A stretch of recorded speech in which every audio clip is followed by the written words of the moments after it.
So what's the quickest way that you can change up your Battletech game? This idea of exploring tactics, narrative, different mechs. What can we get into rotation the quickest possible way to not only give you more variety, get more out of your miniature collection, but also in that moment to force you to make the hard tactical decisions?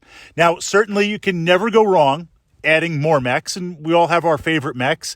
We have experimental mechs. We have different lance packs and things to try.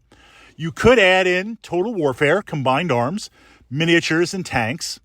But for me, the quickest way to change up your game is the physical hex maps.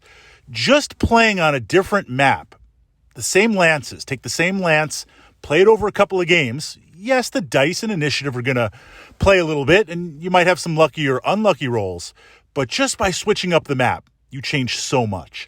So one of the things that I recommend is you make your way through your Battletech journey. Certainly we're going to acquire mechs and vehicles and infantry, but don't overlook the hex maps. Don't overlook the terrain that you play on. Now, that could be official Catalyst maps. It could be third-party maps. It could be maps that are print and play. One of the things that I like to do, if we say a standard Battletech game, or I should say at least a standard or an average Battletech game for me, we agree ahead of time. How many points do we want to play? 3K, 5K battle value, 10K. We try to take into account how much time that we have and scale it for that. Because, yes, if we don't finish in time, you kind of get an idea of where the battle's going. But ideally, with every war game, with Battletech, we start the game, we start the mission, we want to end the mission, finish the mission, and understand where it went and have a little time afterwards to kind of hang out and talk about the ups and downs and have that most valuable MVP mech. So in exploring that, we set the battle value for the time that we have. Then understanding different games, different miniature collections, what do we want to do? Do we just want to do mechs?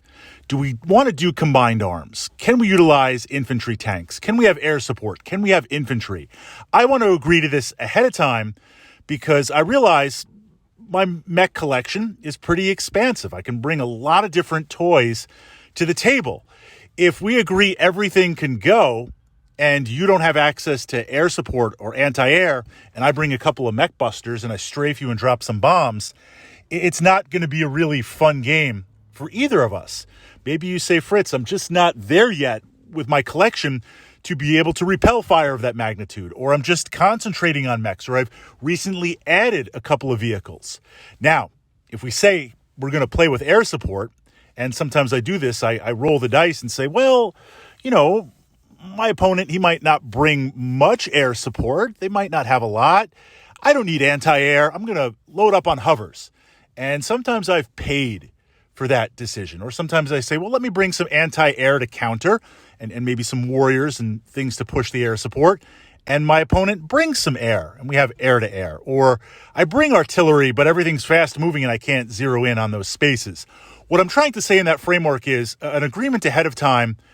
What type of game do we want to play?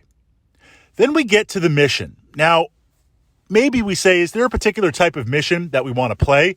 Generally, I leave that up to my opponent before we do mech selection. Do you have a particular mission that you want to play? Do you want to try out some city fight, some city tech? Do you want to try out urban pacification? Or do we say random hex maps? Sometimes we do that. So we agree on the mission. We agree on the battle value. We agree on this list. You can take this, you can take that, yes or no. You don't have to, but don't be surprised if it shows up. Or if you say, look, I right now with my collection, I can't deal with artillery and air. Happy to leave them out. Then I take out the stack of hex maps. And under the table, we shuffle them all up. Shuffle them all up randomly. And then draw one out. Or if we don't have space for that, lay out 10 hex maps. 1, 2, 3, 4, 5, 6, 7, 8, 9, 10. Or 6 or 4, whatever you have. Roll a d6. Roll a d10. Let the dice decide it. Random maps changes up the game tremendously. So I say that within that framework, we're doing this Battletech thing. We've got the tactics. We've got the narrative.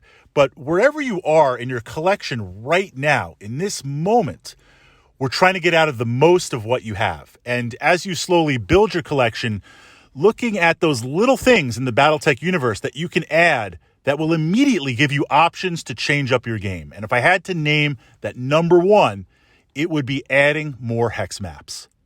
So if I turn it over to you, my fellow mech warriors, mech commanders, mech enthusiasts, in Battletech, what are some player aids, some different things? What are some of those things that we can add to our collection, minimal or small in small amounts, that will have a big impact in variety and the different missions that you can play and the different mechs that you can try out?